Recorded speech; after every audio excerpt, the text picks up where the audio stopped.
随着世界新能源的不断发展，钴这一稀有元素被称为21世纪的新石油。钴能否成为新能源霸主？中国又占据了怎样的优势？能源一直是人类发展不可或缺的存在。美元之所以能够成为世界流通货币，一方面是源于美国强大的军事实力，另一方面源于美国早早地将美元与石油挂钩，使美元成为了国际上的硬通货。随着人类科学技术的不断发展，能源问题也逐渐成为了不可逃避的大问题。能源，尤其是一些稀缺能源，变得越来越重要。之前我们聊过稀土的重要性和中国稀土的发展现状，中国近年来也出台了一系列的政策来保障和解决稀土存在的问题。但除了稀土之外，另一个矿物资源在21世纪的今天也变得尤为重要，那就是钴。随着汽车制造业的不断发展，越来越多的新能源汽车出现在大众的视野里，新能源车也慢慢的被更多的人所接受。虽然目前还无法完全的取代传统汽车，但新能源汽车已经成为了一种趋势，在未来不可避免的将成为人们购车的第一选择。和传统汽车使用汽油、柴油不同，新能源车的动力来自于锂电池。锂元素在新能源行业兴起后，价格也是不断飙升。但依然不可以忽略另一个在新能源产业中不可缺少的元素钴。钴是一种银白色铁磁性金属，表面呈银白略带淡粉色，其具有着优秀的耐高温高压化学特性，在很多的电子设备和航空设备里都有钴的身影。像我们日常使用的手机，其内部就具有钴，所以钴可以算是非常接近人们的日常生活，但不被人们所熟知的元素了。小到手机、笔记本、新能源车，大到航空航天的发动机，都需要钴作为原料。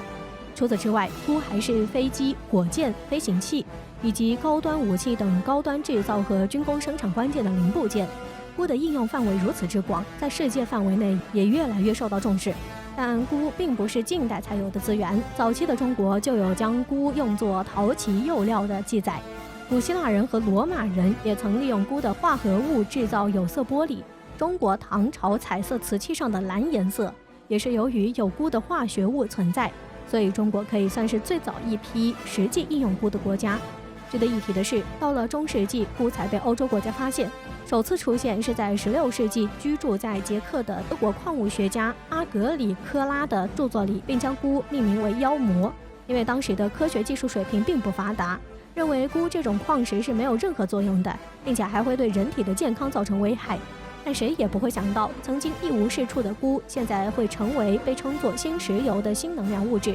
当今世界已知钴的储存量约为710万吨，全球钴主要生产国有刚果、俄罗斯、澳大利亚、菲律宾、古巴、加拿大和中国。其中，刚果是全球钴储存量最大的国家，世界上大约一半的钴都位于刚果。而2020年，刚果国内的钴的产量约占全球钴总产量的67.86%，占据了大半的国际市场。谈起新能源汽车，第一反应就是美国电动汽车及能源公司特斯拉，其首席执行官是埃隆·马斯克。马斯克也是美国星链计划的主导太空探索技术公司的首次执行官。虽然特斯拉不是第一个制造新能源车的公司，但在新能源汽车领域有着重大的意义。在特斯拉电动车出现之前，续航最长的电动车只有140公里，使用的是镍氢电池，重达500公斤的电池组，使新能源汽车成本极其昂贵，并且无法大规模生产。而特斯拉电动车开始采用锂电池以及革命性的电池管理系统，将7000节电池接连使用，能让电动车续航400公里。所以，新能源电动车并不是近几年才被制造出来的，只是其性能和使用局限，没有进入国际市场。而特斯拉的出现，将新能源汽车成功带入到公众的视野，电动汽车也因此真正具备了取代燃油汽车的能力。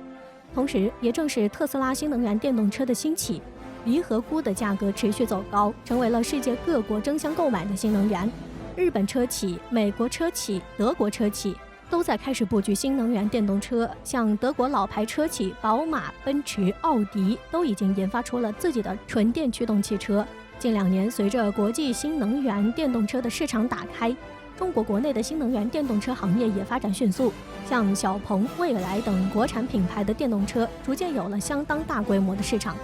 中国对于钴的需求也日益增大，国际上对于钴的需求在日益增加。据了解，钴的需求量保持着每年7%左右的增长率，